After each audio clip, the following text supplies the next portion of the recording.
Hello dear students, welcome back my YouTube channel. So आज की इस वीडियो में हम लोग आपकी जो है मोल अंश से रिलेटेड हम लोग क्वेश्चन सीख रहे थे। तो इससे पहले के एक लेक्चर में हम लोगों ने सेम इसी टाइप का क्वेश्चन सीखा था, जिसमें हमको क्या गिवन था, जिसमें हमको मोल प्रभाज्य गिवन था और उसकी हमको मोललता की गणना करनी थी। तो इस प्रकार का एक और क्वेश्चन आपकी बुक में दिया हुआ है, तो इसको भी हम लोग उसी फॉर्मेट से सीखने वाले हैं। तो अगर आपने उस लेक्चर को नहीं देखा है तो प्लीज पहले आप उस लेक्चर को देख लीजिए, क्योंकि वहां पर मैंने जो आपका मोललता और मूल अंश में संबंध है उसको मैंने बताया है कि कैसे आप यहाँ पर इसका फॉर्मूला प्राप्त करेंगे। तो वहां पर आप देख सकते हैं उस फॉर्मूले को, तभी आप यहाँ पर इस क्वेश्चन को देखिए, क्योंकि मैं यहाँ पर डायरेक्ट ही वही फार्मूला अप्लाई करूंगा और उससे मैं इसको सॉल्व करूंगा। तो चलते हैं हम लोग स्टेप बाय स्टेप इसको सॉल्व करते हैं।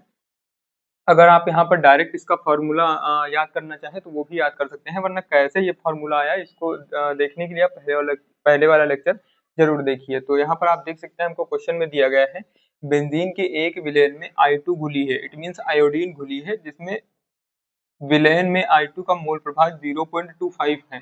यहाँ पर हमको विलेन की मोललता की गणना करनी है। तो सबसे पहले आप देख सकते हैं यहाँ पर हमको दिया गया है आयोडीन, I2 दिया है और बेंजीन दिया है। तो यहाँ पर जो हमारी I2 है वो हमारा क्या है, वो I2 जो है वो हमारा है विलेय पदार्थ और आयोडीन जो है वो हमारा है विलायक। तो यहाँ पर हम कुछ इस प्रकार से इसका सोल्यूशन कर सकते हैं। इसका सोल्यूशन कुछ इस प्रकार से हो जाएगा। यहाँ पर हम लोग लिख सकते हैं विलेय पदार्थ का मोल प्रभाव, इट मीन्स आयोडीन का मोल प्रभाव। तो हम लोग यहाँ पर लिखेंगे डायरेक्ट ही विलेय, जो कि क्या है यहाँ पर I2 है, विलेय I2 का मोल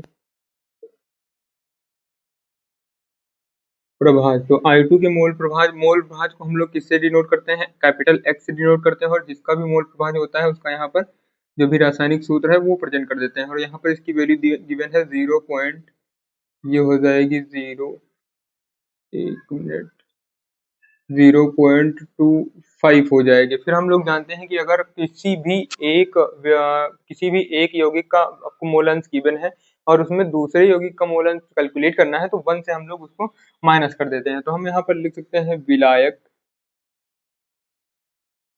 विलायक हमारा क्या है, बेंजीन है, और बेंजीन का रासायनिक सूत्र होता है यहाँ पर C6H6 का मोल प्रभाज। तो इसका मोल प्रभाज को हम लोग कैपिटल X से प्रेजेंट करेंगे और ये हो जाएगा C6H6, कुछ इस तरीके से हो जाएगा। इसका मोल प्रभाज कैलकुलेट करने के लिए हम लोग कर सकते हैं 1 माइनस का मोल प्रभाज ऑफ I2। तो यहाँ पर I2 का जो भी मोल प्रभाज है उसको हम लोग 1 से माइनस कर देंगे।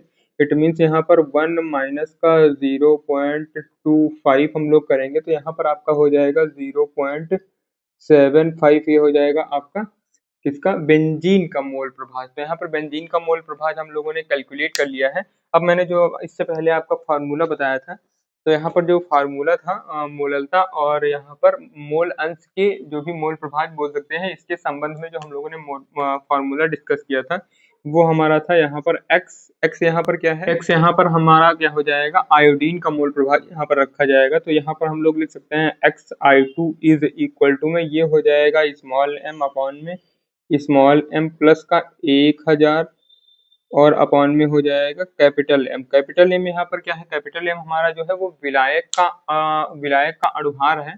तो विलायक के अणुभार जो है हमारा विलायक पदार्थ है बेंजीन, बेंजीन का अणुभार अगर हम लोग कैलकुलेट करें तो यहाँ पर आप ध्यान दीजिएगा, हम लोग अणुभार को किससे प्रेजेंट करते हैं, अणुभार को हम लोग स्मॉल एम से प्रेजेंट करते हैं। और यहाँ पर जिसका भी अणुभार कैलकुलेट करना होता है उसका यहाँ पर छोटा सा सूत्र प्रेजेंट कर देते हैं। तो C6H6 हम जानते हैं कि कार्बन का परमाणु भार कितना होता है 12, और यहाँ पर कितने कार्बन परमाणु है 6, और प्लस में हाइड्रोजन का 1 होता है, और यहाँ पर कितने हाइड्रोजन है 6। तो यहाँ हो जाएगा 12 छंग 72 और प्लस 6, तो ये हो जाएगा 78, और इसको व्यक्त करते हैं ग्राम प्रति मोल में, अणुभार के मात्रक को व्यक्त करते हैं। तो इस प्रकार से आपका यहाँ पर अणुभार हो जाएगा। तो हमने यहाँ पर ये जो वैल्यूज कैलकुलेट किया है, यहाँ पर हमारा जो XI2 जो है, इट मीन्स विलेय का मोल प्रभाज जो भी है वो हम लोग यहाँ पर शिफ्ट करेंगे, और यहाँ पर जो हो जाएगा हमारी मोललता M जो है, स्मॉल m जो है वो मोललता को प्रेजेंट कर रहा है, और कैपिटल M हम लोगों ने वहां पर इसके अणुभार को कैलकुलेट कर लिया है। तो हम यहाँ से इसको कर सकते हैं,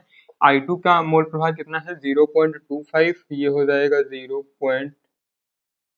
0.25 is equal to small m upon में स्मॉल m प्लस का 1000 और अपॉन में ये कितना हो जाएगा 78 हो जाएगा। तो ये हो जाएगा 78। जब हम इसको सॉल्व करेंगे, इस टर्म को सॉल्व करेंगे, तो ये वैल्यू आपकी आ जाएगी, ये वैल्यू आपकी आ जाएगी, मैं इसको डायरेक्ट ही लिख रहा हूँ, तो ये हो जाएगा 0.25 is equal to small m upon में स्मॉल एम प्लस का ये हो जाएगा 12.79 यहाँ पर हो जाएगा। तो इतनी वैल्यू हमारे पास ये हो जाएगी। अब ये वाली जो वैल्यू है इसको इस तरफ मल्टीप्लाई करेंगे तो यहाँ पर आपका जो टर्म है वो कुछ इस तरीके से सेपरेट हो जाएगा। यहाँ पर जब हम इधर मल्टीप्लाई करेंगे तो ये हो जाएगा 0.25 और यहाँ पर m प्लस का 12.79 और इज इक्वल टू में ये स्मॉल m चलता रहेगा। तो इस प्रकार से आपका ये टर्म हो जाएगा। अब हम लोग इसी टर्म को इस तरफ शिफ्ट करते हैं